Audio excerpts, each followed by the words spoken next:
ஒரு small amount of மணியை நீங்கள் கார்பஸ் கிரியேட் பண்ணிகிட்டே இருக்கீங்க.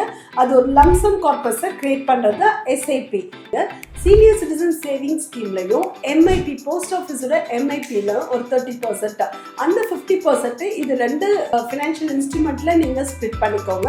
உங்களுடைய மணியை க்ரோ பண்ணுறதுல தான் நீங்கள் கான்சென்ட்ரேட் பண்ணுமே தவிர உங்கள் மணியை வந்து கேபிட்டலை ப்ரிசர்வ் பண்ணுறேன்னு சொல்லிட்டோம் உங்களுக்கு கேரண்டீட் ரிட்டர்ன்ஸில் உங்கள் மணியை லாக் பண்ணுறேன்னு சொல்லிட்டு பண்ணிட்டீங்கன்னா உங்களுடைய இன்ஃப்ளேஷன் அட்ஜஸ்டட் ரிட்டர்ன்ஸை நீங்கள் பார்க்க முடியாது.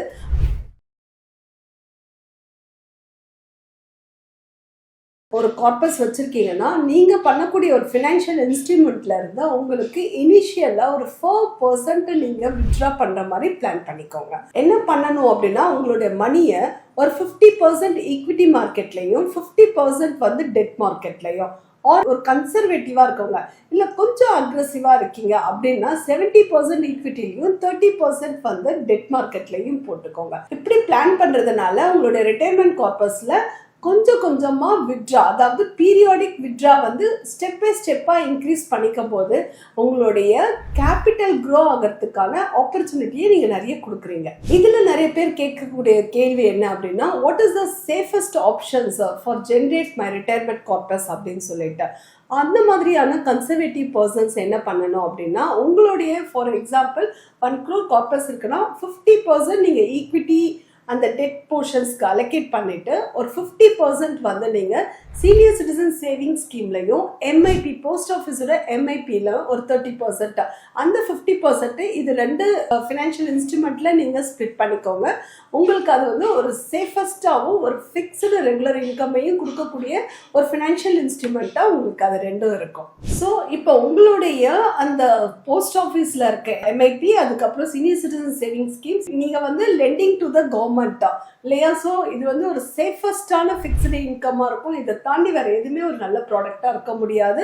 இது கன்சர்வேட்டிவாக இந்த மாதிரி யோசிக்கிறவங்களுக்கு. அப்போ உங்களோட 1 crore கார்பஸில் 50% இந்த ரெண்டுத்துலேயும் அலோகேட் பண்ணிவிட்டு அண்ட் சீனியர் சிட்டிசன் ஸ்கீம்ல பெனிஃபிட்ஸ் என்னன்னு பார்த்தீங்கன்னா tax exemption up to 1 lakh வரையும் உங்களுக்கு அதில் டேக்ஸ் எக்ஸம்ஷனும் இருக்கிறதுனால இந்த ரெண்டு ப்ராடக்ட்டும் உங்களுக்கு ரொம்ப யூஸ்ஃபுல்லாக இருக்கும். அண்ட் ஒரு டீசெண்டான ஹை ஈல்டிங் ரிட்டர்ன்ஸையும் இது ப்ரொவைட் பண்ணுறதுனால இது ரெண்டு போர்ஷன்ஸ், உங்களுடைய போர்ஷன்ஸை இந்த ரெண்டு இன்ஸ்ட்ருமெண்ட்ஸ்லையும் நீங்கள் ஸ்ப்ளிட் பண்ணி இன்வெஸ்ட்மெண்ட் பண்ணிக்கிறது it's a good advice for senior citizens. இப்போ அடுத்த கொஸ்டின் என்ன நிறைய பேர் கேட்குறாங்கன்னா, நான் சீனியர் சிட்டிசன் சேவிங் ஸ்கீம்லையும் எம்ஐபிலையும் நான் இன்வெஸ்ட்மெண்ட் பண்ணிட்டேன், இப்போ நான் ஈக்விட்டிலையும் டெட்லையும் எவ்வளோ போர்ஷன்ஸை நான் அலோகேட் பண்ணணும், என்னோட அலோகேஷன் என்னோட லைஃப்பில் எவ்வளோ அலோகேட் பண்ணனா என்னுடைய நெக்ஸ்ட் ஸ்டெப் எப்படி இருக்கும் அப்படின்றது நிறைய பேரோட கொஸ்டினாக இருக்குது. இதுக்கான ஆன்சர் என்னன்னு சொல்லிட்டு இப்போ இந்த வீடியோவில் சொல்கிறேன். நான் சொன்ன மாதிரி இது எதையுமே காம்ப்ளிகேட் பண்ணிக்காதீங்க. அதாவது உங்களுடைய ஃபிக்ஸ்டு இன்கமில் ஒரு 50% போர்ஷன்ஸ் நம்ம இருக்கணும்னு சொன்னோம் இல்லையா,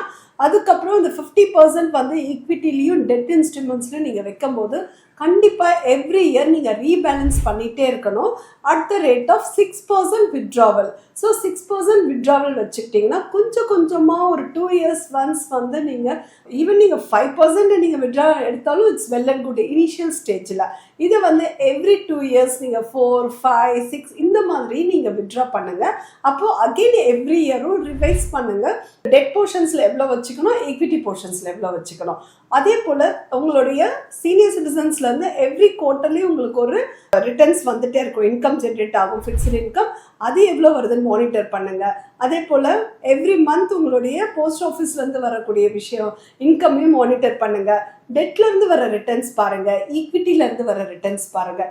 இது எல்லாத்தையுமே நீங்கள் எவ்ரி இயரும் மானிட்டர் பண்ணுங்கள். ஸோ எவ்ரி டைமும் ஈக்விட்டியும் டெட் போர்ஷன்ஸையும் ரிவைஸ் பண்ணி ரீபேலன்ஸ் பண்ணுங்கள். இது நீங்கள் ஒரு ப்ராப்பர் ஃபினான்ஷியல் பிளானரோட கைடன்ஸில் பண்ணும்போது அவங்க உங்களுக்கு கரெக்டாக கைட் பண்ணுவாங்க. ஸோ இந்த மாதிரி நீங்கள் பிளான் பண்ணிவிட்டு அந்த பேலன்ஸ்டு அசெட் அலோகேஷன் இதை தான் சொன்னேன். ஸோ கொஞ்சம் போர்ஷன்ஸ் எப்படி ஃபிக்ஸ்டு இன்கம்லேருந்து உங்களுக்கு ஒரு ரெவென்யூ ஜென்ரேட் பண்ணுற மாதிரி டெட் போர்ஷன்ஸ் வந்து உங்களுக்கு ஒரு ஃப்ளெக்சிபிலிட்டிக்கான டெட் போர்ஷன்ஸோ, எங்களுடைய இன்கம் வந்து ரிட்டர்ன்ஸை க்ரோ ஆகிறதுக்கு ஈக்விட்டி போர்ஷன்ஸு, இந்த மாதிரியான ஒரு பேலன்ஸ்டு ஸ்ட்ராட்டஜி நீங்கள் இன்வெஸ்ட்மெண்ட் பண்ணிங்கன்னா உங்கள் அசெட் அலோகேஷன்ஸில் ரொம்ப கரெக்டாகவும் ஒரு டென்ஷன் ஃப்ரீ லைஃபையும் நீங்கள் லீட் பண்ண முடியும். உங்களுடைய ரிட்டைர்மெண்ட் கார்பஸ் வந்து சேஃபாகவும் ஹை இன்கம் ஜென்ரேஷன்ஸ்லையும் இருக்கிறத நீங்கள் பார்ப்பீங்க. அடுத்த கொஸ்டின் என்ன ஒரு ரிட்டைர்மெண்ட் பர்சன்ஸ் கேட்பாங்க அப்படின்னா, எஸ்டபிள்யூபி சிஸ்டமேட்டிக் வித்ட்ராவல் பிளான் இருக்குது. இதை என்னுடைய ரிட்டைர்மெண்ட் கார்பஸ்க்கு யூஸ் பண்ணலாமா அப்படின்னு கேட்பாங்க. அதை வந்து என்னுடைய இன்கம் ஜென்ரேஷனுக்கும் கேபிட்டல் அப்ரிசியேஷனுக்கும் அது எந்த வகையில் யூஸ்ஃபுல்லாக இருக்கும் அப்படின்ற கொஸ்டின் வந்து நிறைய பேருக்குமா இருக்குது. It is the reverse of எஸ்ஐபின்னு சொல்லலாம். எஸ்ஐபினா என்னன்னு உங்கள் எல்லாருக்கும் தெரிஞ்சிருக்கலாம். எஸ்ஐபி சிஸ்டமேட்டிக் இன்வெஸ்ட்மெண்ட் பிளான் அப்படிங்கிறது ஒரு ஸ்மால் அமௌண்ட் ஆஃப் மணியை நீங்கள் கார்பஸ் கிரியேட் பண்ணிகிட்டே இருக்கீங்க. அது ஒரு லம்சம் கார்பஸை கிரியேட் பண்ணுறது எஸ்ஐபி. எஸ்டபிள்யூபி அப்படின்றது அப்படியே இதோடைய ரிவர்ஸ் மெக்கானிசம்.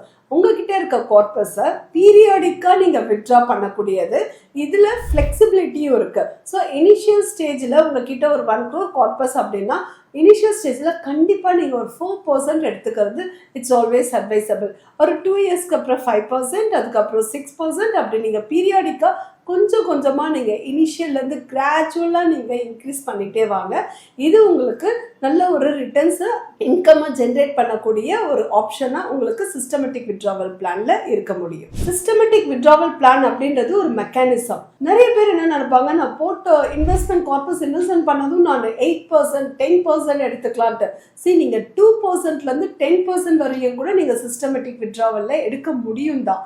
ஆனால் உங்களுடைய கான்செப்ட் என்ன இருக்கணும்னா, உங்களுடைய கேபிட்டல் அப்ரிசியேஷன் இருக்கணும்னு நீங்கள் கேட்டீங்க இல்லையா, அந்த கேபிட்டல் அப்ரிசியேஷன்ஸ் வந்து ஓவர் த பீரியட் உங்களுக்கு வேணும் அப்படின்னா இனிஷியலில் வந்து நீங்கள் மினிமம் ஐடியலாக ஒரு 4%லேருந்து உங்களுடைய இன்வெஸ்ட்மெண்ட்டை ஸ்டார்ட் பண்ணி கிராஜுவலாக நீங்கள் 10% வரையும் ரிட்டர்ன்ஸ் எடுத்துக்கக்கூடிய ஆப்பர்ச்சுனிட்டியை எஸ்டபிள்யூபி உங்களுக்கு கொடுக்குது. இந்த சிஸ்டமேட்டிக் வித்ட்ராவல் பிளான்ற மெக்கானிசம் வந்து உங்களுக்கு 6% நீங்கள் ரிட்டர்ன்ஸ் எடுத்துக்கோங்கன்னு சொன்னோம் இல்லையா. இப்போ உங்களுடைய டாக்ஸ் பெனிஃபிட் எப்படி இருக்குன்னு பார்த்தீங்கன்னா it's very very nominal and it is a very பெனிஃபிட்டாக.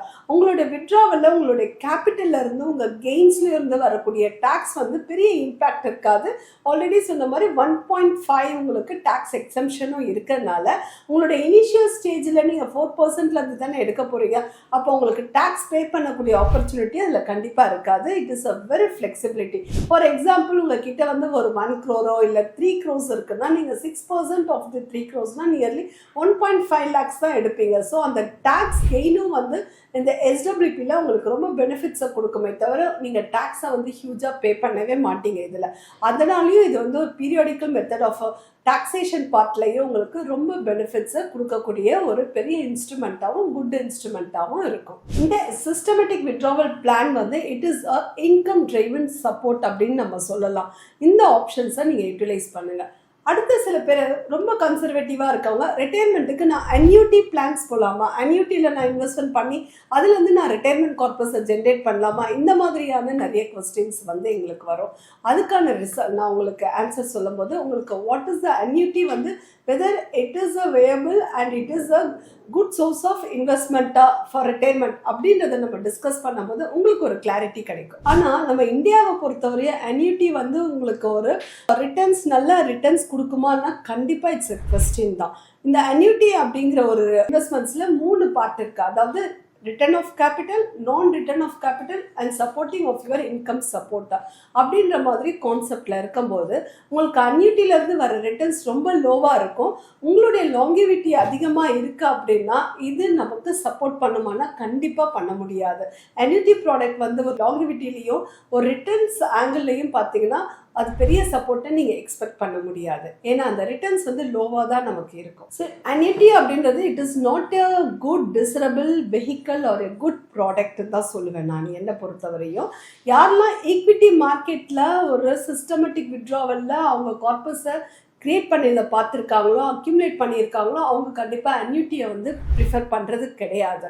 ஸோ அன்யூட்டி அப்படின்றது லாங் டேர்ம் ரிட்டர்ன்ஸ்லேயும் உங்களுக்கு லோ ரிட்டர்ன்ஸை தான் ஜென்ரேட் பண்ணும் அப்படின்னும் போது அதை வந்து உங்களுடைய ரிட்டையர்மெண்ட்டுக்காக உங்களுடைய ஃபுல் மணியும் அதில் கார்பஸை அக்யூமுலேட் பண்ணுறது it's not at all advisable. Life இன்சூரன்ஸில் வரக்கூடிய கேரண்டீட் ரிட்டர்ன்ஸ் அப்படின்றதே உங்களுக்கு வந்து ஓவர் த பீரியட் உங்கள் ரிட்டர்ன்ஸ் வந்து ஹையாக இருக்குமா லோவாக இருக்குமானா கண்டிப்பாக அது வந்து ஒரு லோ ரிட்டர்ன்ஸை தான் கொடுக்க முடியும், ஏன்னா அது கேரண்டட் ரிட்டர்ன்ஸில் இருக்கு. ஸோ அதை வந்து உங்களுடைய இன்ஃப்ளேஷனை மீட் அவுட் பண்ண முடியுமானா கண்டிப்பாக மீட் அவுட் பண்ணுறது கிடையாது.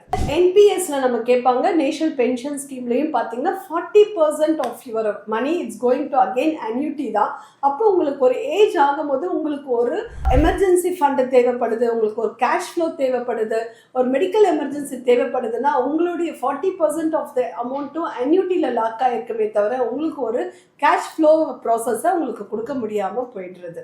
ஸோ அகெயின் நம்ம என்ன பண்ணுறோம், நமக்கு வந்த அந்த ரிட்டைர்மெண்ட் மணி 60% எடுத்து எதில் பார்க் பண்ணுறாங்க, சிஸ்டமேட்டிக் வித்ட்ராவல் பிளானில் தான். அப்போ நீங்கள் திரும்பவும் ஏன் 40% எடுத்துகிட்டு போய் அன்யூட்டியில் லாக் பண்ணுறதுக்கு பதிலாக உங்களுடைய 100% ஆஃப் த மணி கார்பஸ் வச்சு அதில் நீங்கள் வந்து ஈக்விட்டி டெட்டில் அந்த மாதிரி பிளான் பண்ணுறது it's always preferable and advisable. உங்களுடைய மணியை க்ரோ பண்ணுறதுல தான் நீங்கள் கான்சென்ட்ரேட் பண்ணுமே தவிர உங்கள் மணியை வந்து கேபிட்டலை ப்ரிசர்வ் பண்ணுறேன்னு சொல்லிட்டோ உங்களுக்கு கேரண்டீட் ரிட்டர்ன்ஸில் உங்கள் மணியை லாக் பண்ணுறேன்னு சொல்லிட்டு பண்ணிட்டீங்கன்னா உங்களுடைய இன்ஃப்ளேஷன் அட்ஜஸ்டட் ரிட்டர்ன்ஸை நீங்கள் பார்க்க முடியாது. உங்களுக்கு அக்யூமுலேஷன்லேருந்து டிஸ்ட்ரிபியூஷன் ஃபேஸில் வரக்கூடிய வெல்த் கிரியேஷன்ஸையும் நீங்கள் பார்க்க முடியாமல் போயிடும். உங்களுடைய மணியை வந்து நீங்கள் தூங்கிட்டு இருந்தாலும் உங்களுடைய மணி க்ரோ ஆகிருக்கணும். உங்களுடைய பர்ச்சேசிங் பவரை நீங்கள் எழுந்திடக்கூடாது. இது ரெண்டுமே நீங்கள் மைண்டில் வச்சுக்கணும். அன்யூட்டி அப்படின்றது ஒரு கேரண்டட் ரிட்டர்ன். அப்போ கேரண்டட் ரிட்டர்ன்ற போது ஒரு லோ ரிட்டர்ன்ஸில் தான் உங்களுக்கு ப்ரொவைட் பண்ண முடியும். இன்ஃப்ளேஷனை அட்ஜஸ்ட்மெண்ட்டை பீட் பண்ணாத ரிட்டர்ன்ஸை தான் நம்ம பார்ப்போம். அப்போ நீங்கள் மேலும் மேலும் க்ரோ ஆகி நீங்கள் வந்து ஒரு வெல்த்தை க்ரியேட் பண்ணுன்றதுக்கு பதிலாக ஒரு புவரான ஒரு ஸ்டேட்டஸில் தான் நம்ம வந்து லைஃப்பை கடைசி வரை லீட் பண்ணுற மாதிரியான ஆப்ஷன்ஸில் நம்ம தள்ளப்படுவோம். அதனால் அன்யூட்டியோ என்பிஎஸ்ஓ நீங்கள் கேட்குறீங்க அப்படின்னா என்னோடய அட்வைஸபிள் சிஸ்டமேட்டிக் வித்ட்ராவல் பிளான் வந்து உங்கள் டாக்ஸேஷன் பார்ட்லையும் சரி, இன்ஃப்ளேஷன் அட்ஜஸ்டட்லையும் சரி, உங்களுடைய கேபிட்டல் அப்ரிசியேஷன்லையும் சரி, உங்களுடைய இன்கம் ஜென்ரேஷன்லையும் it's a very good viable ப்ராடக்டாக உங்களுக்கு அமையும். சரி, what are the takeaways investor இதிலேருந்து இந்த வீடியோலேருந்து நீங்கள் எடுத்திருக்கீங்க அப்படின்னா, நீங்கள் சீரியஸாக ஒரு ரிட்டையர்மெண்ட்டை ஃபோக்கஸ் பண்ணுறீங்க அப்படின்னா உங்களுடைய ரிட்டையர்மெண்ட் அது சீரியஸ்னஸ் அப்படி நீங்கள் நினச்சிங்கன்னா கண்டிப்பாக நீங்கள் அசெட் அலோகேஷன்ஸில் ஃபோக்கஸ் பண்ணுங்கள். அசெட் அலோகேஷன்ஸில் நீங்கள் ஒரு போர்ஷன்ஸ் ஆஃப் த அமௌண்ட்டை எடுத்து 60 or 70% ஈக்விட்டிலையும் 30% டெட் மார்க்கெட்ஸ்லையும் இன்வெஸ்ட்மெண்ட்டை நீங்கள் ட்ரை பண்ணுங்கள். நீங்கள் ஒரு ரிட்டையர்மெண்ட் கார்பஸை நீங்கள் ஃபிக்ஸ் பண்ணியிருக்கீங்க சீரியஸாக அப்படின்னா நீங்கள் ஒரு கன்சியூம் பண்ண வேறு ஒரு எமர்ஜென்சி வந்துருச்சு, நான் அதை கன்சியூம் பண்ணிக்கிறேன், இந்த மணி வந்து இதுக்காக எடுத்துக்கிறேன், நீங்கள் என்ன பர்பஸ்க்காக நீங்கள் அதை இன்வெஸ்ட்மெண்ட் பண்ணீங்களோ அதை மறந்துட்டு ஒரு எமர்ஜென்சியாக நீங்கள் வேற ஒரு கன்சப்ஷனுக்காக நீங்கள் பண்ணிட்டீங்க அப்படின்னா கண்டிப்பாக உங்களுடைய வெல்த் கிரியேஷனோ உங்களுடைய கோல்ஸையும் நீங்கள் கண்டிப்பாக பார்க்கவே முடியாது. ஸோ அந்த மாதிரியான மைண்டை நீங்கள் அவாய்ட் பண்ணிவிட்டு உங்களுடைய கோல்ஸை வந்து கிளியராகவும் சீரியஸ்னஸாகவும் நீங்கள் ரிட்டையர்மெண்ட்டுக்கு ஃபோக்கஸ் பண்ணணும். ஏன்னா லாங்கிவிட்டி அப்படிங்கிறது வந்து ஒரு மிகப்பெரிய ஒரு சவால் நமக்கு டியூ டு மெடிக்கல் டெக்னாலஜி. அப்போ நமக்கு ஒவ்வொரு நாளும் நமக்கு பணம் வேணும்னும் போது ரிட்டையர்மெண்ட்டை எவ்வளோ சீரியஸாக நம்ம பார்க்கணுன்றது உங்களுக்கே புரியும். இப்படி நீங்கள் சிஸ்டமேட்டிக் வித்ட்ராவலில் நீங்கள் இன்வெஸ்ட்மெண்ட் பண்ணும்போது ரிவைஸ் பண்ணிக்கிட்டே இருங்க. 2 to 3 இயர்ஸ்க்கு ஏற்ற மாதிரி உங்களுடைய ரேட் ஆஃப் இன்ட்ரெஸ்ட்டை நீங்கள் இன்க்ரீஸ் பண்ணிக்கிறது வந்து இன்ஃப்ளேஷன் அட்ஜஸ்டட் ரிட்டர்ன்ஸில் உங்களுக்கு அக்யூமுலேட் ஆகும். இந்த மாதிரி நீங்கள் பீரியாடிக்காக ரிவிஷன் பண்ணும்போது உங்களுடைய accumulation and wealth corpus for your retirement உங்களுக்கு ஒரு மன நிம்மதியை, ஒரு பீஸ்ஃபுல் மைண்டை கொடுக்கறது நீங்கள் பார்ப்பீங்க. இதுக்கு என்ன தேவை அப்படின்னா உங்கள் போர்ட்ஃபோலியோவை நீங்கள் ரீபேலன்ஸ் பண்ணிக்கிட்டே இருக்கணும். அதே போல் உங்களோட இன்வெஸ்ட்மெண்ட்ஸில் கண்டிப்பாக டிசிப்ளின் இருக்கணும். இது ரெண்டும் இருந்துச்சுன்னா உங்களுடைய ரிட்டையர்மெண்ட் கார்பஸை நீங்கள் தைரியமாகவும் தாராளமாகவும் நான் சொன்ன மாதிரியான அசெட் அலோகேஷன்ஸில் நீங்கள் இன்வெஸ்ட்மெண்ட் பண்ணி நீங்கள் உங்கள் லைஃப்பை என்ஜாய் பண்ணுங்கள். ஸோ உங்களுடைய ஃப்யூச்சரில் நீங்கள் ஒரு பீஸ்ஃபுல்லான லைஃப்பை என்ஜாய் பண்ணுறதுக்கு வாழ்த்துக்கள். ஸோ உங்களுக்கு இந்த இன்ட்ரெஸ்டிங்கான வீடியோ பிடிச்சது அப்படின்னா நீங்கள் லைக் பண்ணுங்கள், ஷேர் பண்ணுங்கள். நெக்ஸ்ட் ஒரு இன்ட்ரெஸ்டிங்கான வீடியோவில் நான் உங்களை மீட் பண்ணுறேன். Until then bye from Anita மோகன், இன்வெஸ்ட்மெண்ட் சொல்யூஷன்ஸ். தேங்க்யூ.